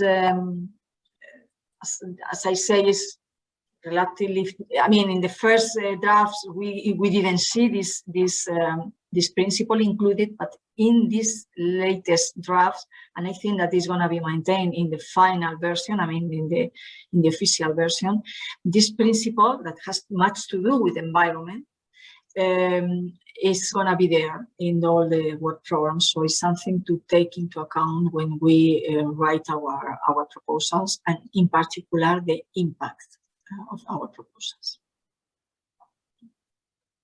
Thank you. Okay, if there isn't any other question, I have a question for you, Lydia. Okay. So you were national contact point for Horizon 2020. Would you be for Horizon Europe, or when will be appointed? When the national contact point will be appointed for Horizon Europe? Okay, the Commission has already asked the countries, the member states, I mean, to send the list of persons that are going to be working in the different clusters in the different areas as delegates, as experts at the level of the program committee, and also as national contact points. In my case, well, in the case of the person that we're working in Societal Challenge 5, as we are more or less distributed or spread or whatever you want to say, we are going to still be working in Cluster 5 and Cluster 6. And I'm going to be as head of delegation in Cluster 5, although, as you know, Laura, still I'm doing some activities or functions as NCP, and my colleague Juan Carlos Garcia is going to be the official national contact point for Cluster 5. And in the case of Cluster 6, I've been working in the delegation up to now, but in the future, I'm gonna be more focused on the national contact point activities in Cluster 6. So, and Juan Carlos Garcia is gonna be as well in Cluster 6. In this case, he's gonna be working more on the delegation, unless as a national contact point. Anyway, what I said before, I'm going to send you all the data, because in the delegation, I mean, in Cluster 6, is not only the part of environment, but also the part from coming from bioeconomy. I'm going to send you all the data, all the people working in CDTI in the different clusters, in order you to have the data with our contact data, and you, Laura, and you, all the people that is attending in this meeting, could use us for us any question or to help with the with the questions or the proposals, to review them, or to clarify any doubt that comes from any topic. So we are at your service to help you in order to make the best proposals to be sent to Horizon Europe calls. Well, we have to exploit this service because it's really important. So we want to be exploited. Of course. Sometimes, of course, we ask some questions, but yeah, to have your feedback before submitting a proposal, I think is very important. Of course, you cannot really give any advice as for the content of the proposal, so it's impossible to anticipate what the evaluators might. I mean, you know exactly what the Commission wants. So, I mean, to have your feedback is really very important. Yeah. Right. So if there isn't any other question, I think we can close the session. Of course, I will be available, and Joanna will also be available to answer your questions, to help you preparing proposals, and of course, we will communicate any news about the publication of the calls, anything that might happen in the next days and month in Horizon Europe. And so I want to thank you, Lydia. Thank you very much for your time. Thank you for being with us today. And right, so I think we can close the session. Okay. Thank you very much. Muchísimas gracias a todos y a vuestra disposición siempre, ya lo sabéis. Vale, perfecto. Sí, en final podemos un poco también dar las gracias en español. Al final la sesión ha sido en inglés. Bueno, so goodbye, and I hope to hear from you very soon to work together for new proposals for Horizon Europe. Thank you very much. Bye. Thank you all. Bye.